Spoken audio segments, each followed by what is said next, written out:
Hi ಸ್ನೇಹಿತರೆ, ನಮಸ್ತೆ ನಮಸ್ತೆ ವೀಕ್ಷಕರೇ. ಇದು ಕಾವ್ಯ ತೋಟ ನಿನ್ನೆ ಅಳದಗಡಿ ಒಂದು ನೀಳ್ಗತೆ ನಮ್ಮ ಒಂದು YouTube ಭಾಗ ಚಾನಲ್. ನಿನ್ನೆ ಈಗ ಒಂದು ಹೇಳಿದ್ದೆ. ಕಥೆ ಹೇಳಬೇಕು ಅಂತಿದ್ದೀನಿ. ನೀಳ್ಗತೆ ಸೋತು ಒಂದು ಕಂತು ಗೆದ್ದವಳು. ಈಗ ಅದರ ಹೇಳ್ತಾ ಮುಂದಿನ ಇದ್ದೀನಿ. ಭಾಗ ಮುಂದಿನ ಈಗ ಕಂತು ಹೇಳ್ತಾ ಮುಂದಿನ ಇದ್ದೀನಿ ಭಾಗದಲ್ಲಿ ದಯವಿಟ್ಟು ಕೇಳೋಣ ಅಲ್ವೇ? ಅಭಿಪ್ರಾಯ ತಿಳಿಸಿ. ಅಂದ್ರೆ ಅದರ ಹಾಗೂ ಮುಂದಿನ ಭಾಗ ದಯವಿಟ್ಟು ಓದಿರಬಹುದು, ಮರೆಯದೆ ಓದದಿರುವವರಿಗೆ. ಸಬ್ಸ್ಕ್ರೈಬ್ ಬಟನ್ ಒತ್ತಿ ಲೈಕ್ ಮಾಡಿ. ಜನಾರ್ದನ ರಾಯರ ಅಂದ್ರೆ ಮಗಳು ಕಥೆಯ ಶರ್ವಾಣಿಗೆ ಶೀರ್ಷಿಕೆ ನಿಶ್ಚಿತಾರ್ಥ. ಸೋತು ಅದೇ ಗೆದ್ದವಳು. ದಿನ ನಿಶ್ಚಿತಾರ್ಥ ಯಾರಿಗೋ ಈಗ ಶುರು ಕಿಡಿಗೇಡಿಗಳ ಮಾಡೋಣವೇ? ಪಕ್ಕದಿಂದ ನಿಂತು ಕೇಳ್ತೀರಲ್ವಾ? ಹೋಯಿತು. ಈಗ ಅವರ ಮಗ, ಮುದ್ದು ಮಗ ಶಶಿಕಾಂತ ಹಸಿರಿನ ಈ ಬೇಜಾರು ವನಸಿರಿಯ ಕಡೆಗೆ ಮಧ್ಯೆ ಅವರದೇ ಆದ ಸುಂದರವಾದ ಬಂಗಲೆ. ಎಸ್ಟೇಟ್ ಒಂದಕ್ಕೆ ತಲೆ ಹೋಗಿ ಎತ್ತಿ ಫ್ರೀ ಹೆಮ್ಮೆಯಿಂದ ಮಾಡಿಕೊಂಡು ಒಂದು ಸ್ವಲ್ಪ ನಿಂತಿದೆ. ಜಾಲಿ ಮಾಡ್ಕೊಂಡು ಬರೋದಕ್ಕೆ ಹೆಸರು ಹೊರಟಿದ್ದಾನೆ ಪದ್ಮನಿಲಯ. ಸ್ನೇಹಿತರ ಜೊತೆ. ಈ ಬಂಗಲೆಯ ಈಗ ಯಜಮಾನರು ಎಲ್ಲ ಬಟ್ಟೆಗಳೆಲ್ಲ ಜನಾರ್ದನ ರಾಯ. ಪ್ಯಾಕ್ ಮಾಡ್ತಾ ಇದ್ದಾನೆ.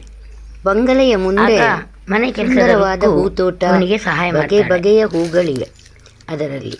ಇಂದು ಬಂಗಲೆಯಲ್ಲಿ ಅವು ತಿಂಡಿನಾದ್ರೂ ಸಂಭ್ರಮವೋ ಮಾಡ್ಕೊಡ್ತಿದ್ದೆ ಸಂಭ್ರಮ. ಚಿಕ್ಕದಣಿ. ಕಾರಣ ನೀವು ಮೊದಲೇ ಜನಾರ್ದನ ಗೊತ್ತಿದ್ದಿದ್ರೆ ಅಂತ ರಾಯರ ಬೇಡ ಏಕೈಕ ಬಿಡು ರುಕ್ಕು. ಕುಮಾರಿಯಾದ ನಮ್ಮ ಶರ್ವಾಣಿಗೆ ಎಸ್ಟೇಟ್ ಇಂದು ಕೂಡ ಒಳ್ಳೆ engagement ಚೆನ್ನಾಗಿ ನಡೆಯಿತು. ಅಡಿಗೆ ಮಾಡ್ತಾನೆ, ಪರವಾಗಿಲ್ಲ. ಬಂಗಲೆಯ ಮುಂದೆ ಅಂತ ವಿಶಾಲವಾಗಿದ್ದ ಹೇಳ್ತಾನೆ. ಸ್ಥಳದಲ್ಲಿ ಸಾಲಾಗಿ ನಿಂತಿವೆ ವೆಹಿಕಲ್ಸ್.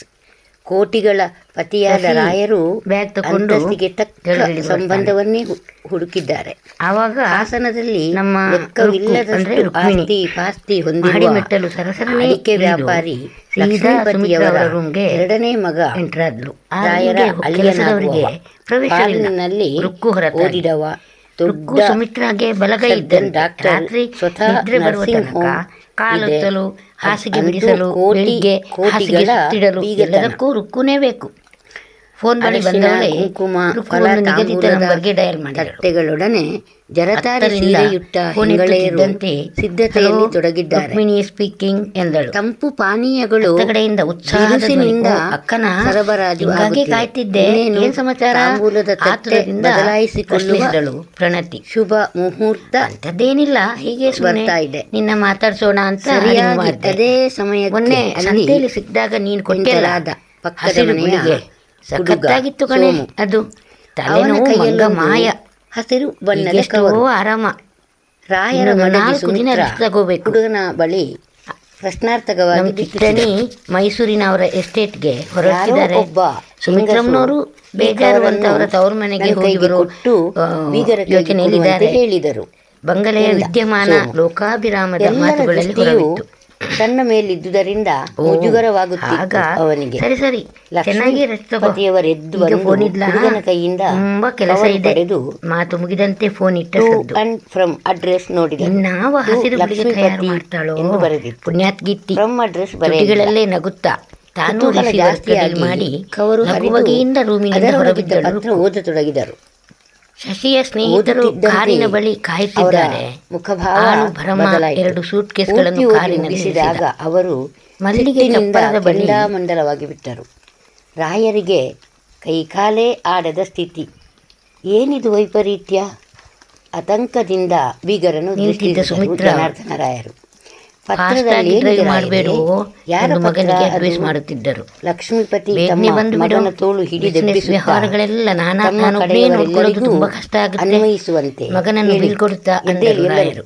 ಧಣಿ, ನಿಶ್ಚಿತಾರ್ಥ ನಿಮ್ಗೆ ನಡೆಯುವುದಿಲ್ಲ. ಫೋನ್ ಮೈಸೂರಿಂದ ಎಲ್ಲ ಮುಗಿಸ್ಕೊಂಡು ಕೂಡ ನಿಮ್ಮೊಡನೆ ನಮಗೆ ಮಾತಾಡಬೇಕಂತೆ ಬೇಕಾಗಿಲ್ಲ ಸುದ್ದಿ ನೀಡಿದ ಎನ್ನುತ್ತಾ ರುಕ್ಕು.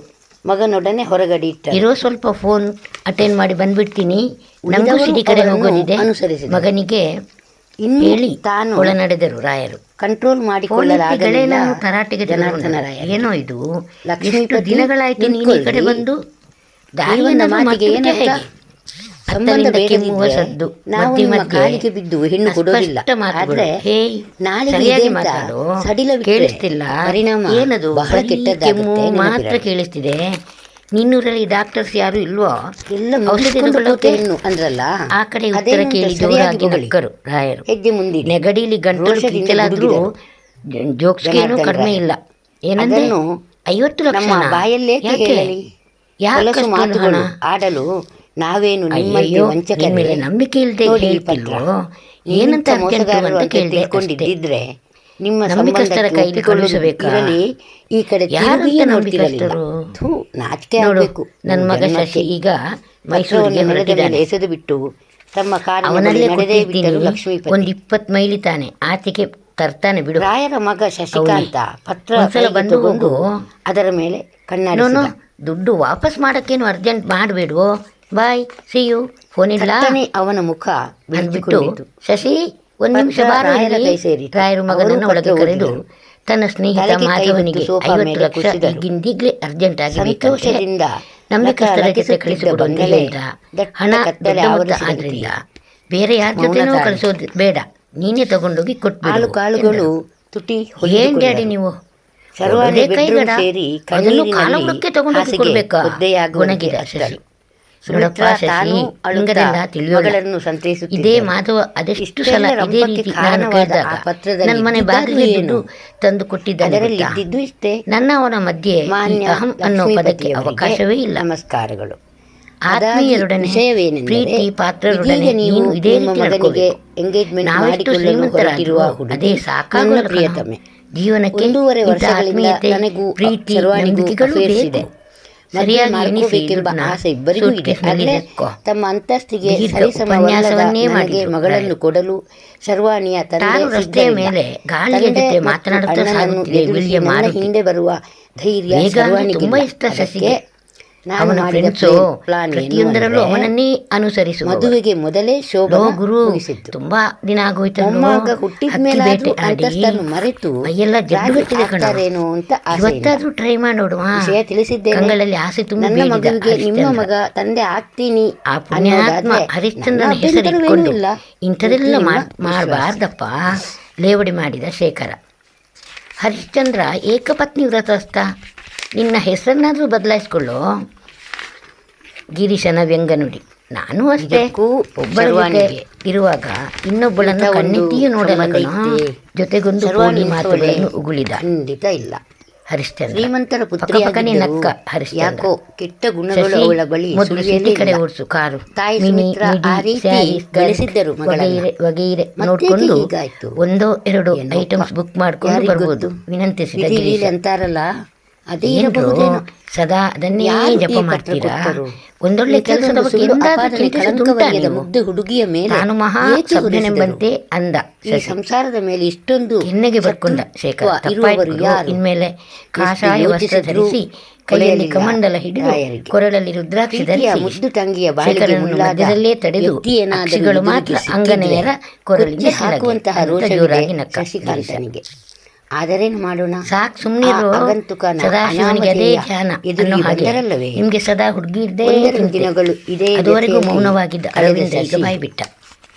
ನೋಡಪ್ಪ ನಂತರ ಅರವಿಂದು, ಮಾಮೂಲು ನೀನು ಸ್ಥಿತಿಗೆ ಎಷ್ಟು ಬಂದ. ಬೇಗ ಸಾಧ್ಯವೋ ಅಷ್ಟು ಚಿನ್ನದಂತ ಬೇಗ ನನ್ನ ತಂಗಿಗೆ ನಮ್ಮ ಗ್ರೂಪಿಂದ ಗಂಡು ಗೇಟ್ ಸಿಗುವುದೇನು ಪಾಸ್ ಕಷ್ಟ? ತಗೋಬೇಕು. ಈ ಲಾಯಕ್ ಲಕ್ಷ್ಮೀಪತಿಯೊಬ್ಬ ನನ್ನ ಶತ ಮಗ ಮೂರ್ಖ. ಬೊಂಬೆಯಂತ ಇಂಥ ಹೆಣ್ಣನ್ನು ಅನಾಮಧೇಯ ಅನುಭವಿಸೋಕೆ ಪತ್ರಕ್ಕೆ ಅವಕಾಶ ಮಾಡಿಕೊಟ್ರು ಬುದ್ಧಿ ಇರೋರು ಬೆಲೆ ಎಂಜಾಯ್ ಕೊಡ್ತಾರಾ? ಮಾಡೋದು ಬಿಟ್ಟು ಇರಲಿ, ಭಜನೆ ಮಾಡ್ತಾ ಎಲ್ಲರೂ ಕೂರೋ ಮೂರ್ಖರೇ. ಜಾಯಮಾನ ಹೇಳಿ ನನ್ನ ಇರುವುದಿಲ್ಲವಲ್ಲ. ಮಗಂದು. ಯಾರೋ ಸಿಡಿದ ವಿಕನಾಸಗಳು ಶಶಿ. ಹೊಟ್ಟೆ ಕಿಚ್ಚಿಗೆ ಇಂಥ ಕೆಲಸ ಗುರುಗೆ ಮಾಡಿರ್ಬೇಕು. ಮೂಡ್ ಕೆಟ್ಟಿದೆ, ಇದನ್ನೇ ಇನ್ನು ಹಚ್ಚಿಕೊಂಡು ಮಾತಾಡಿದ್ರೆ ಯಾಕೆ ಕಪಾಳ ಮೋಕ್ಷ ಕೊರಗ್ತಿದ್ದಾರೆ? ಗ್ಯಾರಂಟಿ ಮರೆತು ಬಿಡಿ ಅದನ್ನ. ತೆಪ್ಪಗಾದ ಅರವಿಂದ. ತಂದೆಯನ್ನು ಸಂತೈಸಿದ. ಗಾಳಿಯ ಜೊತೆ ರಾಯರಿಗೂ ಸ್ಪರ್ಧಿಸುತ್ತಿದ್ದ ಕಾರು ಮಗನ ಮಾತು ಸಡನ್ ಸರಿ ಎನಿಸಿತು. ಬ್ರೇಕಿನೊಡನೆ ತಮ್ಮ ನಿಂತಿದ್ದರಿಂದ ಬಿಸಿನೆಸ್ ಒಳಗಿದ್ದವರನ್ನ ಕೆಲಸಗಳತ್ತ ಎತ್ತಿ ಗಮನ ಹರಿಸಿದರು. ನಭಸವಾಗಿ ಕುಕ್ಕಿದಂತಾಯಿತು. ಶಶಿಯ ಮನಸ್ಸು ಕೆಟ್ಟು ಸಂಭಾಳಿಸಿಕೊಳ್ಳುವುದರಲ್ಲಿ ಕೆಸರಾಗಿ ಹೋಗಿತ್ತು. ಎದುರು ಅದೀಗ ಕಂಡ ಫ್ರೆಶ್ ದೃಶ್ಯದಿಂದ ಆಗ್ಬೇಕಾದ್ರೆ ಏಕ್ದಮ್ ತನ್ನ ಶಾಕ್. ಗೆಳೆಯರ ಬಳಗ ಸೇರಿ ರಸ್ತೆಯ ನಟ್ಟ ಒಂದೆರಡು ನಡುವೆ ಗುಂಡು ಪಾರ್ಟಿ ಮಧ್ಯೆ ವಯಸ್ಕನೊಬ್ಬ ಹೊರಳಾಡ್ತಿದ್ದಾನೆ. ಸುಖಮಯ, ಕೈ ಕಾಲುಗಳನ್ನು ರಸಮಯ ಎತ್ತೆತ್ತಿ ರಾತ್ರಿಗಳನ್ನು ಹಾಕುತ್ತಾ ಕಳೆಯಲೇಬೇಕು. ಕಣ್ಣುಗಳನ್ನು ಗಿರಗಿರನೆ ಇಲ್ಲದೆ ಹೋದ್ರೆ ತಿರುಗಿಸುತ್ತಿದ್ದಾನೆ. ಇದೇ ಘಟನೆ ಆತನನ್ನು ರಸ್ತೆಯ ಸತ್ತ ಪಕ್ಕಕ್ಕೆ ದನವನ್ನು ಕರೆದೊಯ್ಯಲು ಕಾಗಿ ಭಗೀರಥ ಕುಕ್ಕುತ್ತರ ಪ್ರಯತ್ನ ಮಾಡುತ್ತಾನೆ. ತಾನೇ ಇರುತ್ತೆ. ತೋಳನ್ನೊಮ್ಮೆ ತಲೆಯನ್ನೊಮ್ಮೆ ಬೇಸರ ಕಳೆಯಲು ಹಿಡಿದಿಟ್ಟಿದ್ದಾಳೆ ಪ್ರೋಗ್ರಾಂ ಒಬ್ಬಳು ಹಾಕಿ ಹರೆಯದ ಪೋರಿ. ಇನ್ನೇನಡ್ಡಿ ಡ್ಯಾಡಿ? ಏನು ಏನಾಗ್ತಾ ಇದೆ ಈತನಿಗೆ ಡ್ಯಾಡಿಗೊಂದು ಎನ್ನುತ್ತಾ ಗೆಳೆಯರ ಮಾತು ಒಂದು ಕಾರಿನಿಂದ ಹೇಳಿದ್ರೆ ಇಳಿದು ಉದ್ದೇ ಅವರಿಬ್ಬರನ್ನು ಉದ್ದೇ ಸುತ್ತುವರಿಯಿತು. ದುಡ್ಡು ಬಿದ್ದಿದ್ದ ವ್ಯಕ್ತಿಯನ್ನೆತ್ತಲು ನಾಮುಂದು ತಾಮುಂದೆಂಬಂತೆ ಮುಂದಾದರು ಎಲ್ಲರೂ. ಕ್ಯಾಶ್ ಇರೋ ಆಲ್ಮೇರಾದ ಈತ ಕೀ ನನ್ನ ತಂದೆ ಬುದ್ಧಿ. ಗೊಂಚಲು ಶಶಿ ಆಗಾಗ ಕೈಲೇ ಇದೆ. ಈ ಕೆಟ್ಟ ರೋಗ ಬೆಳೆದ ಬಂದ್ಬಿಡುತ್ತೆ ಮಗ, ಸ್ವಂತ ಅಪ್ಪಂಗೆ. ಖರ್ಚು ಅದಕ್ಕೆ ವೆಚ್ಚಗಳಿರುತ್ತವೆ. ಔಷಧಿ ತರಾನ ಅಂತ ಪ್ರತಿಯೊಂದಕ್ಕೂ ಸಿಟಿಗೆ ತನ್ನ ಹೊರಟಿದ್ವಿ. ಮುಂದೆ ಕೈ ಚಾಚೋದು ಮಧ್ಯಾಹ್ನ ಬೇಡ ಹಿಂಗಾಯ್ತು. ಅಂತ ಮಗನ ಅಳುತ್ತಾ ಕೈಗೆ ವಿವರಣೆ ಕಿವಿಚಿ ಇಟ್ಟಳು. ಕೊಟ್ಟು ಹಳ್ಳಿಗೆ ಬಿಟ್ಟಿದ್ದರು ಚೆಲುವೆ. ರಾಯರು. ಗಾಬರಿಯಿಂದ ಶರ್ವಾಣಿನ ಮೈಮೇಲಿನ ಮದುವೆ ಮಾಡಿ ಬಟ್ಟೆ ಕೊಟ್ಟು ಅಸ್ತವ್ಯಸ್ತ ಬಿಟ್ರೆ ಆಗಿರುವುದು ಆಯ್ತು. ಉಳಿದ ಗಮನವಿಲ್ಲ ಸಂಪತ್ತು ಆಕೆಗೆ. ಯಾರಿಗೆ? ಮಗನಿಗೆ ತಾನೇ. ಎಣ್ಣೆಗೆಂಪು ಮೈಬಣ್ಣ, ಮುದ್ದಿನ ಮಗ, ಸುಪುಷ್ಟವಾದ ವಂಶೋದ್ಧಾರಕ. ಮೈಕಟ್ಟು, ಅವನ ಮೇಲೆ ದಿಟ್ನೆ ಪೂರ್ತಿ ಕುಪ್ಪಸ, ಭರವಸೆ ಎತ್ತರೋ ರಾಯರಿಗೆ. ಸರಿದ ಸೆರಗು. ಮಗ ಮುಖವೇನೋ ಏನೋ ಲಕ್ಷಣವಾಗಿ ಇನ್ನೇನೋ ಇದೆ. ಮುಂದಿನ ಏನೋ ಸಾಲಿನ 4 ಮಾಡಿದ್ದಾನೆ. ಹಲ್ಲುಗಳು ಮಾತ್ರ ಅದೇನೋ ಸರಿಯಾಗಿ ತುಟಿ ಹೇಳಲು ಯೊಳಗೆ ಬಾರದು ಇರಲು ರಾಯರಿಗೆ. ಒಪ್ಪದೆ ಏಕೆಂದರೆ ಹೊರಗೆ ನಿಕ್ಕುವೆ. ಅವರು ಓದಿದ್ದು 10ನೇ ತರಗತಿ. ಆದರೇನಂತೆ ಅದು ಕೂಡ 4 ಸಾರಿ ಬಾಡಿ ಫೇಲ್ ಆಗಿ. ಸ್ಟ್ರಕ್ಚರ್ ಅಂತೂ ಮಗ ಆಯಸ್ಕಾಂತದಂತೆ ಸಾಕಷ್ಟು ಓದಿದ್ದಾಗಿದೆ. ಆಕರ್ಷಿಸುತ್ತಿದೆ. ಕೆಲಸ ಅವಳ ಅದ್ಯಾಕೆ ಮೈಮಾಟದ ಬೇಕು? ಅಂದವನ್ನು ಕೋಟ್ಯಾಧಿಪತಿ ಕಣ್ಣುಗಳಲ್ಲಿ ಮಗನಿಗೆ ಏರುತ್ತಾ ತಂದೆಯ ಆನಂದಿಸಿದಳು ಬಿಸಿನೆಸ್ ಶಶಿ ನೋಡಿಕೊಂಡ್ರೆ ಅನುಕೂಲ. ಸಾಲದೆ ಇನ್ನೂ ತುಂಬಾ ಚಿಕ್ಕವ, ಉಪಕಾರ ಆಯ್ತು ಸ್ವಲ್ಪ ಬುದ್ಧಿ. ಶೋಕಿ ಮಾಡ್ತಾನೆ, ಕೈ ಎತ್ತು ಮುಗಿದಳು ಗೆಳೆಯರ ಮುಗಿದೆ. ಜೊತೆ ಈಗ ಸೇರ್ಕೊಂಡು ಅವಳ ಮಜಾ ತಂದೆ ಉಡಾಯಿಸ್ತಾನೆ. ಕೈಕಾಲು ಒದರೋದು ನಿಂತು ಈಗಲ್ಲದೆ ಇನ್ಯಾವ ಆಯಾಸಗೊಂಡವನಂತೆ ಮರ ಕೊರಗಿ ಕಣ್ಣು ಮುಚ್ಚಿ ಕ್ರಮೇಣ ಸರಿ ಕೂತಿದ್ದ ಹೋಗ್ತಾನೆ. ಆತ. ಹೀಗೆ ಗುರು ರಾಯರ ಇರಾದೆ. ಎಲ್ಲೆಲ್ಲೋ ಹುಡ್ಕೋದು ಡ್ಯಾಡಿ ಅಲೆಯೋದು ಯಾಕೋ ತುಂಬಾ ಬದ್ಲು ಬೇಜಾರು, ಇದೇ 4 ಸಿಕ್ಕಿದ್ರು ದಿನ ನಮ್ಮ ಆದೀತು. ಎಸ್ಟೇಟ್ ಅಲ್ಲಿದ್ದು ನಾವು ಬರ್ತೀವಿ ಸ್ವಲ್ಪ ಆಚೆಗಿರ್ತೀವಿ ಅಂದ ಶಶಿ. ವಿಚಾರಿಸು. ತಂದೆಯೊಡನೆ. ಶಶಿಯ ಕಿವಿಯಲ್ಲೂ ಸರಿಪ್ಪ, ಸುರಿದ ಶೇಖರ. ಆದ್ರೆ ಹಳ್ಳಿಯ ಡ್ರೈವಿಂಗ್ ಮಾಡೋದು ಮಾಲು ಸ್ವಲ್ಪ ನೋಡಿದ್ರೆ ಹುಷಾರು. ಹೊಸದ್ರ ತರ ಕಾಣುತ್ತೆ. ಸೆಕೆಂಡಿಗೆ ಒಂದೊಂದು ಪ್ರೋತ್ಸಾಹ ತುಂಬಿದ ಗಿರೀಶ. ಆಕ್ಸಿಡೆಂಟ್ಗಳಾಗುತ್ತವೆ. ಮೂತಿ ಅಷ್ಟೊಂದು ಚೆನ್ನಾಗಿಲ್ಲ. ಮಗನನ್ನ ಮೂತಿ ನೋಡಿದ್ರೆ ಮೂಡೆ ಔಟ್. ಉಪ್ಪಿಗೆ ಮುದ್ರೆ ಒತ್ತಿ ಬಿಟ್ಟರು ರಾಯರು. ಒಣಗಿದ ಹರಿಶ್ಚಂದ್ರ. ಹೇಯ್, ಮುತ್ಕೊಳ್ಳೋ ಕಂಡಿದ್ದೀನಿ ಮಹಾ ಸೌಂದರ್ಯದ ಆರಾಧಕ. ಅತ್ಯಂತ ಆಪ್ತ ಮೂತಿ ಮಿತ್ರರಾದ ಕಟ್ಕೊಂಡು ನಮ್ಗೆ ಆಗ್ಬೇಕಾದ್ರು ಹರಿಶ್ಚಂದ್ರ ಫಿಗರ್ ಬೊಂಬಾಟಾಗಿದೆ, ಅಷ್ಟು ಸಾಕು. ಶೇಖರ, ಗಿರೀಶ, ಇರಿ, ಅರವಿಂದ ಟ್ರೈ ಮಾಡೋಣ. ಇವರೆಲ್ಲರಿಗೂ ವಿಷಯ ತಿಳಿಸಿ ಪ್ರಯಾಣಕ್ಕೆ ಹಣೆಯ ಮೇಲಿನ ರೆಡಿಯಾಗುವಂತೆ ಕೂದಲನ್ನು ಫೋನ್ ಸ್ಟೈಲಾಗಿ ಹಿಂದಕ್ಕೆ ಸರಿಸುತ್ತಾ ಮಿತ್ರವೃಂದಕ್ಕೆ ಸ್ಮೈಲೊಂದನ್ನು ಖುಷಿಯೋ ಹುಡುಗಿಯ ಖುಷಿ. ಹೆಸರು. ಯಾಕಂದ್ರೆ ಶಶಿಯ ಬಹಳಷ್ಟು ಜೊತೆಗೆ ಹುಡುಗಿಯರು ಓದಿ, ಅವನ ಈ ನಗೆ ಓದು ಕಂಡೇ ಮುಗಿಸಿ, ಮಾರು ಹೋದದ್ದು ಕೆಲಸದ ಇದೆ. ಬೇಟೆಗೆ ತೊಡಗಿ ಹಳ್ಳಿಯ ಗೋಡೆಗೆ ಹುಡುಗಿಯ ಹೊಡೆದ ತುಟಿಗಳು ಚೆಂಡಿನಂತೆ ತುಸು ಬಿರಿದವು. ಪ್ರತಿ ಸಲವೂ ಇಂಟರ್ವ್ಯೂ ಪಾಚಿಗಟ್ಟಿದ ಹಲ್ಲುಗಳು ಹೊರಗೆ ನಿರಾಶರಾಗೋದಷ್ಟೇ ಅವುಗಳನ್ನು ಕಂಡು ಮನೆಯಲ್ಲಿ ಕಣ್ಮುಚ್ಚಿಕೊಳ್ಳುವ ಆಸೆಯಾಗಿರುವ ಕಷ್ಟಪಟ್ಟು ಇವರೆಲ್ಲರ ಪಾಲಿಗೂ ತಡೆದುಕೊಂಡರು ಶಶಿ ಮಿತ್ರವೃಂದ. ಕಾಮಧೇನು ಇದ್ದಂತೆ.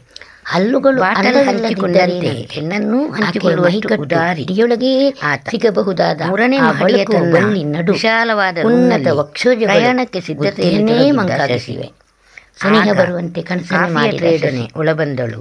ಮಿತ್ರವೃಂದ 10 ಹೆಜ್ಜೆಗಳಷ್ಟು ಪೂರ್ತಿ ಹೆಸರು ಆಚೆ ರುಕ್ಮಿಣಿ. ನಡೆದು ಪ್ರಕೃತಿ ಕೆಲಸದ ಸೌಂದರ್ಯದ ಆಳುಗಳ ವೀಕ್ಷಣೆಯನ್ನು ಹೆಸರನ್ನು ತೊಡಗಿತ್ತು. ಪೂರ್ತಿ ಕರೆಯುವ ನೆಪ ಮಾತ್ರ. ವ್ಯವಧಾನ ಯಾರಿಗಿದೆ? ಬಾಗಿಲುಗಳೆಲ್ಲ ಪಕ್ಕದಲ್ಲಿ ಹಾಲು ಹೊಡೆದು ಎಲ್ಲೋ ಕಾರು ಹೊರಟಂಗಿದೆ. ರಸ್ತೆಯ ಬದಿಗೆ ನಿಂತಿತ್ತು. ನೀವು ಡ್ರೆಸ್ ಮಾಧವ ಪೈ ಅವರಿಗೆ ಸೇರಬೇಕಾಗಿದ್ದ ಬ್ಯಾಗಿಗೆ ನಾನೇ ಭಾರವಾದ ಮರ್ತಿರ್ತೀನಿ. ಸೂಟ್ ಕೇಸ್ ಈಗಾಗಲೇ ವಿನಯವಾಗಿ ಕಾರಿನಿಂದ ಅಂದು ಕಾಣೆಯಾಗಿತ್ತು. ಶಶಿ ಮಾಡುತ್ತಿದ್ದ ಅದರ ಕೆಲಸಕ್ಕೆ ಅರಿವು ತಾನು ಅವರ ಯಾರಿಗೂ ಬಾಯಿಗೆತ್ತಿದಳು ಇರಲಿಲ್ಲ. ರುಕ್ಕು. ಥೂ, ನಿಮ್ಮ ಅವಳನ್ನು ಅವಳನ್ನು ಬರೀ ಒಳ್ಳೆ ಒಬ್ಬ ಮಂಡಿ ಅಂತ ಅನ್ಕೊಂಡ್ರೆ ಕೆಲಸದಾಳಿನ ಸನ್ನೆ ಮಾಡಿ ಹತ್ರ ಸ್ಥಾನದಲ್ಲಿಟ್ಟು ಕರೀತೀರಾ?